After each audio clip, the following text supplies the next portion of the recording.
جی ناظرین، ہم قصص الانبیاء میں آپ کو خوش آمدید کہتے ہیں۔ آج 17ویں سحری ہے اور ہم قصص الانبیاء میں حضرت موسیٰ علیہ السلام اور حضرت ہارون علیہ السلام کے واقعات آپ کے سامنے رکھ رہے ہیں۔ کل ہم نے اس کا حصہ اول پیش کیا تھا اور اس حصے اول میں ہم نے یہ دیکھا تھا کہ حضرت موسیٰ علیہ السلام حضرت شعیب علیہ السلام سے رخصت ہوتے ہیں اور اپنی بیوی کو لے کر مدین سے اب جانا چاہ رہے ہوتے ہیں مصر کی جانب۔ تو آپ جب مصر کی طرف ٹریول کرتے ہیں تو راستے میں کوہ طور کے پاس بہت شدید سردی ہوتی ہے، رات کا وقت ہوتا ہے اور کافی ٹھنڈ کی وجہ سے آپ وہاں پر ایک جگہ پر پڑاؤ کرتے ہیں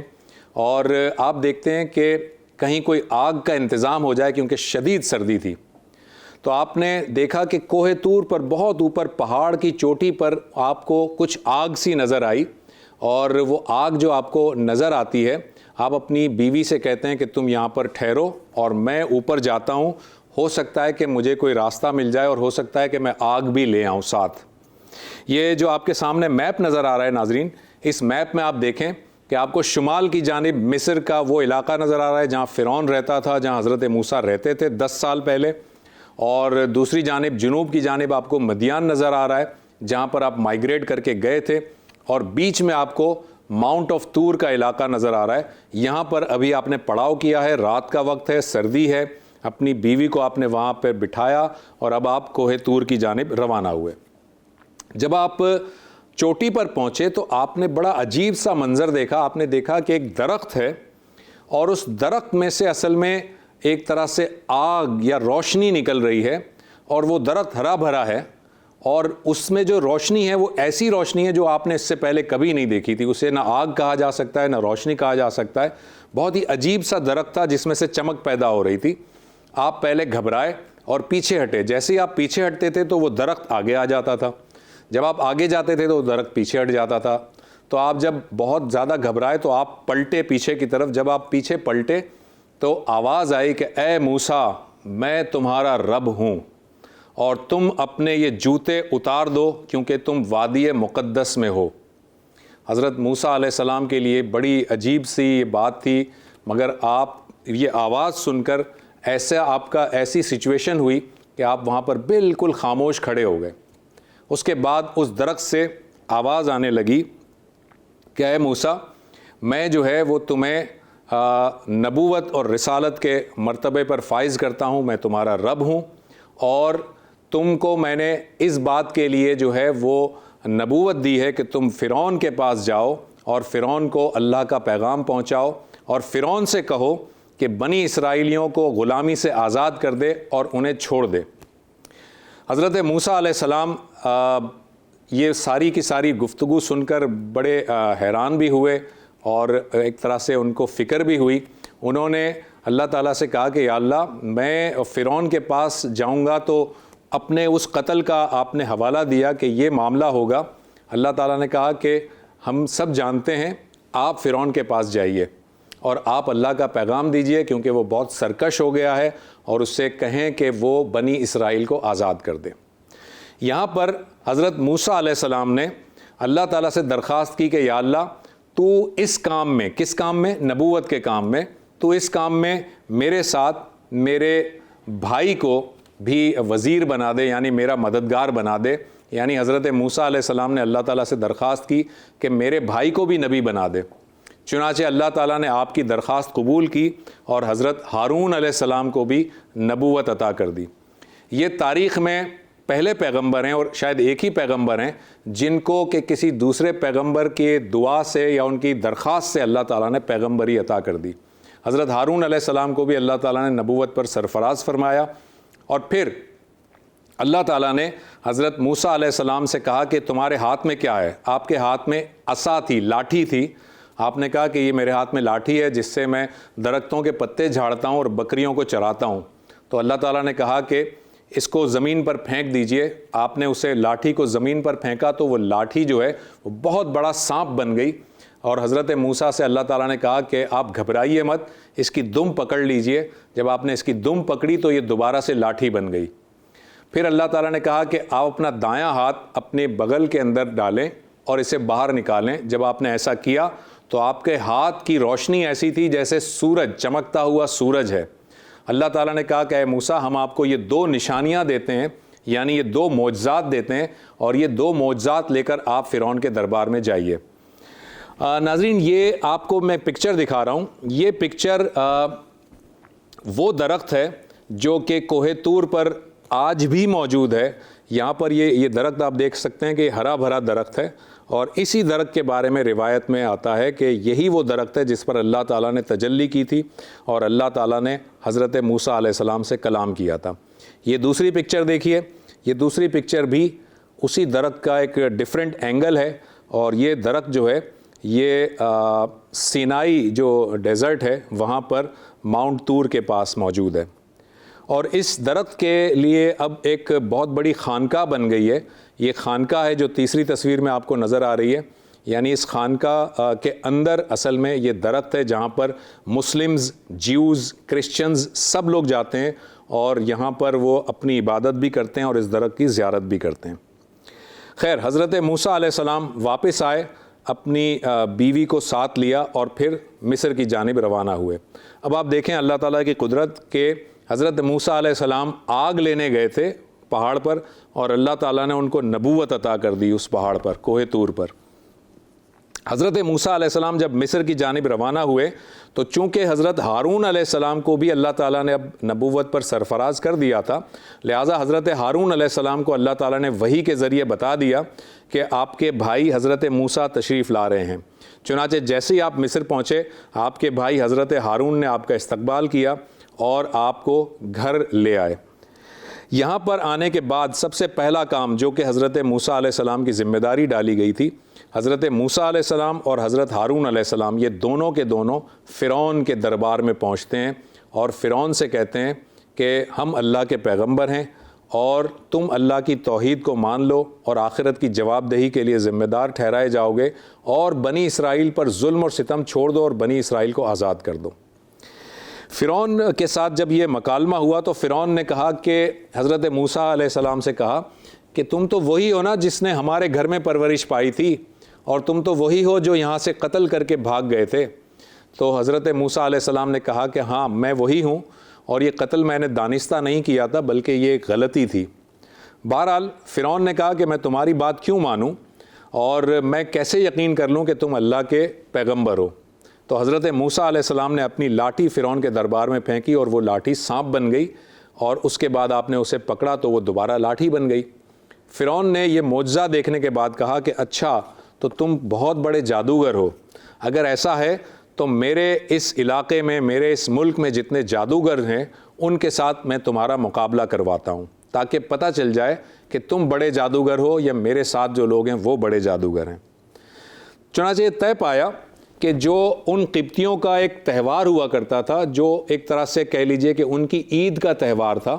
اس تہوار کے دن فرعون نے اعلان کر دیا کہ تمام کے تمام لوگ دربار کے سامنے میدان میں حاضر ہوں، اور بہت بڑے بڑے جادوگروں کو بلوایا گیا، اور وہ جادوگر وہاں پر جب آئے تو حضرت موسیٰ علیہ السلام کے ساتھ ان کا مقابلہ کروایا گیا۔ یہ جو جادوگر تھے یہ ان کو فرعون نے لالچ دیا کہ اگر تم موسیٰ کے اس چال میں کامیاب ہو گئے اور موسیٰ کو تم نے شکست دے دی تو تم کو میں دربار میں بڑی خاص پوزیشن عطا کروں گا۔ چنانچہ یہ تمام کے تمام جادوگر جو ہے وہ تیار تھے حضرت موسیٰ اور حضرت ہارون علیہ السلام کا مقابلہ کرنے کے لیے۔ جب یہ دربار میں یہ سارا آمنے سامنے آئے تو حضرت موسیٰ علیہ السلام نے جادوگروں سے کہا کہ پہلے تم اپنی چال چلو۔ چنانچہ ان جادوگروں نے اپنی اپنی لاٹھیاں اور رسیاں پھینکیں۔ جب وہ لاٹھیاں اور رسیاں پھینکیں تو وہ سب کے سب سانپ بن گئے، اور سانپ بننے کے بعد وہ حضرت موسیٰ علیہ السلام کی طرف دوڑے، جس سے کہ حضرت موسیٰ علیہ السلام تھوڑے سے گھبرائے، لیکن اللہ تعالیٰ نے وحی کی کہ اے موسیٰ مت گھبرائیے، اپنی لاٹھی پھینکیے۔ تو آپ نے اپنی لاٹھی پھینکی اور آپ کی لاٹھی ایک بہت بڑا اژدہا بن گیا جس نے ان تمام سانپوں کو نگل لیا، اور اس کے بعد حضرت موسیٰ نے دوبارہ وہ لاٹھی اٹھا لی،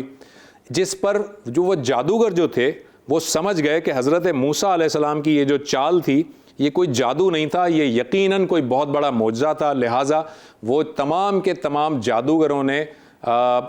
حضرت موسیٰ علیہ السلام پر ایمان کا اعلان کیا، اور انہوں نے کہا کہ ہم موسیٰ اور ہارون کے رب پر ایمان لاتے ہیں۔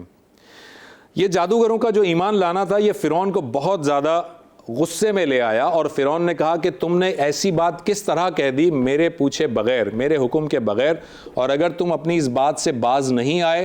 تو میں تمہیں بڑی تکلیف کے ساتھ قتل کروا دوں گا، تمہیں مخالف سمتوں سے کٹوا دوں گا، یعنی تمہارا ایک دایاں ہاتھ اور بایاں پاؤں جو ہے وہ کٹوا دوں گا اور پھر تمہیں سولی پہ لٹکا دوں گا۔ لیکن یہ ہے کہ وہ جو جادوگر تھے انہوں نے چونکہ حق دیکھ لیا تھا، وہ جادوگر باز نہیں آئے، انہوں نے فرعون سے کہا کہ تیرا جو جی چاہتا ہے کر لے، لیکن ہم موسیٰ اور ہارون کے رب پر ایمان لے آئے ہیں۔ بہرحال فرعون نے ان تمام جادوگروں کو تو قتل کر دیا، لیکن حضرت موسیٰ علیہ السلام پر ایمان نہیں لایا۔ حضرت موسیٰ علیہ السلام جو ہے وہ بار بار تنبیہ کرتے رہے کہ تم اگر ایمان نہیں لاؤ گے تو تم اللہ کے عذاب کے پھیرے میں آ جاؤ گے، مگر وہ نہیں مانا۔ چنانچہ پے در پے اللہ تعالیٰ نے مختلف عذاب، چھوٹے چھوٹی جو نشانیاں ہیں وہ بھیجیں۔ مثال کے طور پر قحط سالی یا پھلوں میں کمی، باغات کے اندر نقصان، طوفان، ٹڈی دل کا حملہ، یہ جو ٹڈیاں ہوتی ہیں وہ پورے کے پورے دل سمیت حملہ کرتی ہیں، اسی طرح جوئیں، اسی طرح مینڈک، اور اسی طرح خون کا عذاب۔ یہ جو عذاب آتے گئے اس میں ایسا ہوتا تھا کہ جیسے قحط سالی ہو گئی تو فرعون جو ہے وہ موسیٰ کو بلاتا تھا اور موسیٰ علیہ السلام سے کہتا تھا کہ میں تمہارے رب پر ایمان لے آتا ہوں مگر تم دعا کرو کہ قحط سالی ختم ہو جائے۔ حضرت موسیٰ دعا فرماتے تھے، قحط سالی ختم ہو جاتی تھی، فرعون پھر اپنی بات سے پھر جاتا تھا۔ اس کے بعد ایک دوسرا عذاب آتا تھا، مینڈک کا عذاب مثال کے طور پر، تو ہر طرف مینڈک ہی مینڈک ہوتے تھے، ہر جگہ مینڈک ہوتے تھے، اور اتنے زیادہ ہوتے تھے کہ لوگ پریشان ہو جاتے تھے۔ پھر فرعون جو ہے وہ بلاتا تھا کہ آپ اللہ سے دعا کریں، یہ عذاب ٹل جاتا تھا، پھر وہ اپنی بات سے پھر جاتا تھا، اور اس طرح کرتے کرتے 6-7 عذاب جو ہے وہ اس فرعون کو اللہ تعالیٰ نے دکھائے، ایک طرح سے نشانیاں دکھائیں، لیکن فرعون جو ہے وہ اس کے باوجود حضرت موسیٰ علیہ السلام پر ایمان نہیں لایا۔ چنانچہ پھر اللہ تعالیٰ نے حضرت موسیٰ علیہ السلام کو حکم دیا، ایک دن خاص مقرر کر دیا اور کہا کہ آپ اور ہارون علیہ السلام اپنی تمام بنی اسرائیل کے جو لوگ ہیں جو کہ تقریباً 6 لاکھ کے قریب ہیں، ان سب کو لے کر آپ یہاں سے فرار ہو جائیں، یہاں سے نکل جائیں، یعنی مصر کو چھوڑ دیں اور فلسطین کی جانب چلے جائیں۔ لہٰذا حضرت موسیٰ علیہ السلام نے اپنی قوم کے تمام لوگوں کو خفیہ طور پر بتا دیا کہ فلاں تاریخ کو ہم یہاں سے نکل جائیں گے، رات کے وقت اپنا سارا سامان جو بھی قیمتی چیزیں ہیں وہ ساتھ رکھ لو، اور رات کے وقت خاموشی سے تمام کے تمام لوگ یہاں سے نکلیں گے مصر سے اور فلسطین کی جانب جائیں گے۔ ناظرین، یہ جو واقعہ ہے اس کو ایکسوڈس کہا جاتا ہے، اور یہ بڑا مشہور واقعہ ہے جس کو خروج کہا جاتا ہے۔ اردو میں خروج کہا جاتا ہے، انگلش میں ایکسوڈس کہا جاتا ہے، اور اس ایکسوڈس کے اندر تقریباً 6 لاکھ بنی اسرائیل کے لوگ، جس میں بچے بھی تھے، بوڑھے بھی تھے، عورتیں بھی تھیں، جوان بھی تھے، اور اس 6 لاکھ لوگوں کے لشکر کو لیڈ کر رہے تھے حضرت موسیٰ علیہ السلام اور حضرت ہارون علیہ السلام۔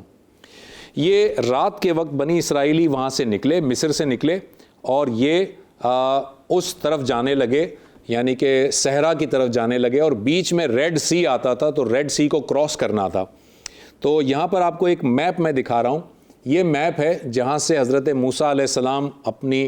قوم کے ساتھ اس ریڈ سی کو کراس کر کے، دیکھیں وہاں پر سینائی ڈیزرٹ ہے، سینائی ڈیزرٹ کے اندر آپ پہنچتے ہیں، یہ اس میپ میں آپ کو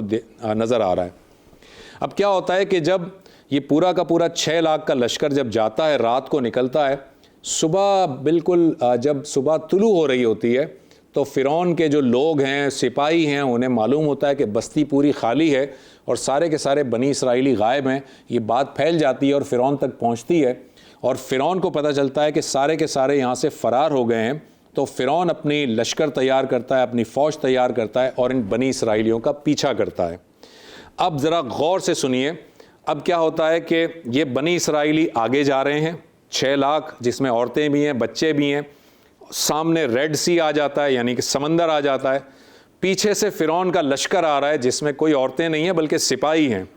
اب یہ جو بنی اسرائیلی ہیں یہ حضرت موسیٰ علیہ السلام کو کوستے ہیں، انہیں تانے دیتے ہیں، انہیں برا بھلا کہتے ہیں، اور کہتے ہیں کہ موسیٰ تم نے آج ہماری جو ہے وہ ایسی حالت کر دی ہے کہ آگے سمندر ہے اور پیچھے فرعون کے سپاہی ہیں، اب ہمیں کون بچائے گا۔ حضرت موسیٰ علیہ السلام ان سے کہتے ہیں کہ تم پریشان نہ ہو، اللہ ہمارے ساتھ ہے، اور وہ اس لاٹھی کو اس سمندر پہ مارتے ہیں جو ریڈ سی کا سمندر ہے. جیسے ہی سمندر پہ لاٹھی مارتے ہیں تو وہ سمندر 2 حصوں میں بٹ جاتا ہے اور پانی جو ہے وہ بالکل کھڑا ہو جاتا ہے اور بیچ میں پورا کا پورا ایک خشک راستہ بن جاتا ہے. حضرت موسیٰ علیہ السلام جو ہے وہ اپنے اس 6 لاکھ افراد کو لے کر اس سمندر میں اتر جاتے ہیں اور آگے بڑھتے رہتے ہیں، اور یہاں سے پیچھے سے فرعون کا لشکر آتا ہے اور فرعون کا لشکر دیکھتا ہے کہ یہ سمندر بالکل کھلا ہوا ہے. تب بھی اس شخص کو، اس بدبخت کو پھر بھی عقل نہیں آتی، وہ اللہ کا معجزہ پھر بھی نہیں سمجھتا، اور وہ کہتا ہے کہ اس خشک راستے سے ان کو جا کر پکڑتے ہیں. چنانچہ کیا ہوتا ہے کہ جیسے ہی فرعون اور اس کی فوج اس سمندر کے کھلے راستے کے اندر داخل ہوتی ہے، اب پانی یہاں سے ملنا شروع ہو جاتا ہے اور آگے سے پانی ہٹنا شروع ہو جاتا ہے. تو سارے کے سارے بنی اسرائیلی دوسری جانب صحرا کی جانب نکل آتے ہیں اور فرعون اور اس کے لشکر کو اللہ تعالیٰ سمندر میں ڈبو دیتا ہے. جب یہ سمندر میں فرعون ڈوبنے لگتا ہے، جب ڈوب رہا ہوتا ہے، تب وہ کہتا ہے کہ میں موسیٰ اور ہارون کے رب پر ایمان لاتا ہوں. لیکن اس وقت حدیث میں آتا ہے کہ اس وقت اس کی یہ توبہ قبول نہیں کی گئی، کیونکہ یہ توبہ اب اس نے موت دیکھ لی تھی اور اس وقت وہ کر رہا تھا. وہ ظاہر ہے کہ اس کی توبہ کے قبولیت کا وقت نہیں تھا. اللہ تعالیٰ نے اس فرعون کو ڈبو تو دیا، لیکن اس فرعون کو یہ کہا، اس سے وعدہ کیا کہ ہم تمہارے اس جسم کو آگے آنے والوں کے لیے، جو تمہارے بعد آئیں گے، ان کے لیے ایک عبرت بنا کے رکھ دیں گے. چنانچہ فرعون کے وہ جو سپاہی ڈوبے، ان سب کے جسم مچھلیاں کھا گئیں یا وہ ضائع ہو گئے یا ڈیکمپوز ہو گئے، لیکن فرعون کی باڈی کو اللہ تعالیٰ نے زندہ رکھا، باڈی کو زندہ رکھا. فرعون کو نہیں، فرعون کو مار دیا گیا، لیکن اس کی باڈی بالکل ایز اٹ از رہی، اور یہ 1881 میں یہ باڈی سمندر سے دریافت ہو گئی. یہاں پر آپ یہ باڈی کی تصویر دیکھ رہے ہیں، یہ وہ فرعون کی لاش ہے جو کہ سمندر سے نکالی گئی 1881 میں، اور اس وقت یہ مصر کے میوزیم میں رکھی ہوئی ہے. اور آپ دیکھیں کہ یہ عبرت کا نشان بنی ہوئی ہے یہ باڈی، کیونکہ اللہ تعالیٰ نے یہ کہا تھا کہ میں تمہارے اس جسم کو بعد میں آنے والوں کے لیے عبرت بنا کر رکھ دوں گا. یہ جو دوسری تصویر آپ دیکھ رہے ہیں ناظرین، یہ اس فرعون کے اس باڈی کی دوسری امیج ہے جو مصر کے میوزیم میں رکھی ہے. اب آپ کو ایک انٹرسٹنگ بات بتاتے ہیں. اب ذرا آپ دیکھیے اس باڈی کو، اس امیج کو دیکھیے جو فرعون کی یہ باڈی ہے، جو لاش ہے جو سمندر سے نکالی گئی ہے. آج کے جو ٹولز ہیں، آرٹیفیشل انٹیلیجنس کے جو ٹولز ہیں، جب ہم نے آرٹیفیشل انٹیلیجنس کے ٹولز کو یہ باڈی دی اور اے آئی سے ہم نے پوچھا کہ یہ فرعون کیسا لگتا ہوگا، تو اے آئی نے دیکھیں فرعون کی اصل تصویر بنا کر آپ کو دکھائی ہے. یہ دیکھیے، یہ فرعون اس طرح لگتا ہوگا.